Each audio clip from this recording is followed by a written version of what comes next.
আজকের দিনে বের হয়ে যে এত বড় একটা বিপদে পড়বো এটা কখনো ভাবতেই পারিনি। তো হ্যালো এভরিওয়ান, আসসালামু আলাইকুম। সবাই কেমন আছেন? আশা করি সবাই ভালো আছেন। আজকের দিনটা শুরু থেকেই আমাদের কপালটা খুব খারাপ গেছিল।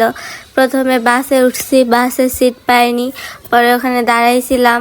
এরপর ফার্ম গেট আসছি কোনো মতে। আসার পর 1 ঘন্টার মতো বাসে দাঁড়াইছিলাম। পরে বাস চলতেছিল না, সামনে অনেক জ্যাম ছিল।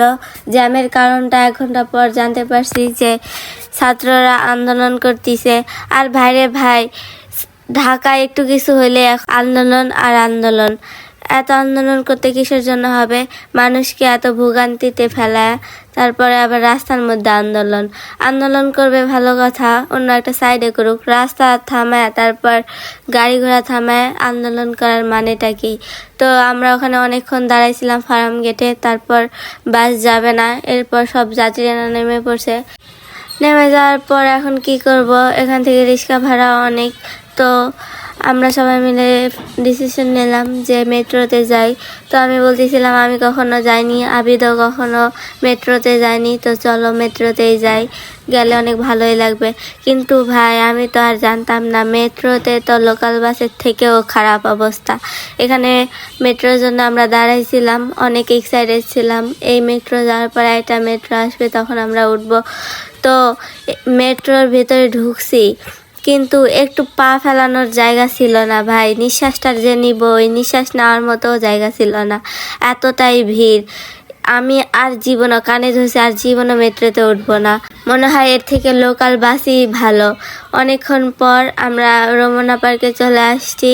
এখানে আবার আসা দেখি পার্ক তো না, মনে হয় জোড়ায় জোড়ায় পাখি। আমার আপু বলতেছিল দেখো জোড়া জোড়া পাখি সব জায়গায় বসে আছে। রমনা পার্কের পরিবেশটা একবারে নষ্ট করে ফেলে দিছে। এখন কি আর বলবো, কিছু বলার নাই। এর থেকে আমাদের গ্রাম হাজার গুণ ভালো। এখানে ঘুরে ঘুরে দেখতেছিলাম পুরা পার্কটা। পুরা পার্কের মধ্যে মনে হয় কোনো পরিবেশই রাখে নাই। সব জায়গা পিছনে দেখতে পাবেন, সব জায়গায় জোড়া জোড়া পাখি। কি আর করবো, কিছু করার নাই।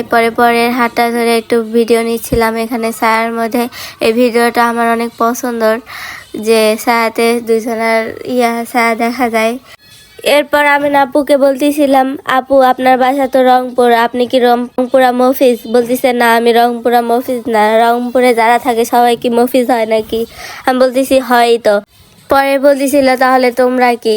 আমরা বলতেছি আমরা তো বগুড়ার মানুষ। বগুড়া বলতে নওগাঁর মানুষ, আমাদের নওগাঁ জেলা বাসা। পরে আপু বলতেছিল নওগাঁ আবার কোথায়? পরে আমি বললাম নওগাঁ হচ্ছে রাজশাহী বিভাগের মধ্যে পড়ছে। পরে ও বলে রাজশাহী বিভাগ, এটা তো ভালোই। আমি বলতেছি হ্যাঁ। পরে আমরা রমনা থেকে বের হয়ে পড়ছি। একটু ছবি ভিডিও করার পর গেছিলাম ভাইরাল ব্রিজ দেখতে। তো ওই ব্রিজে ভিডিও টিডিও করে এখন বাইরে চলে আসছি। বাইরে ফুলের দোকান এত সুন্দর, সব দোকানগুলোতে এত এত সুন্দর ফুল ছিল। কিন্তু আমার বর কিপটা, ওকে কিনে দিবে আমাকে কোনোদিন ফুল? ও আমাকে জীবনে বিয়ের পর মনে হয় একবার আমাকে কিনে দিছিল, তারপর আর জীবনও কিনে দেয় না। সেদিনও কিনে দিছিল। আমি বলছিলাম যে আজকে তুমি যদি আমার ফুল কিনে না দাও তাহলে তোমার সাথে কথা নেই। পরে যা দেখি ফুল আর কেক নিয়ে আসছিল। তো এখানে আমরা নিউ মার্কেট চলে আসছি। নিউ মার্কেটে এসে দুপুরের খাবারটা খাইলাম। তারপর এখন পুরা নিউ মার্কেটটা ঘুরে দেখবো। নিউ মার্কেট ঘোরার ভিডিওটা না হয় নাই, আমার ফোনে চার্জ ছিল না। তো আজকের ভিডিও এতটুকু। আল্লাহ হাফেজ।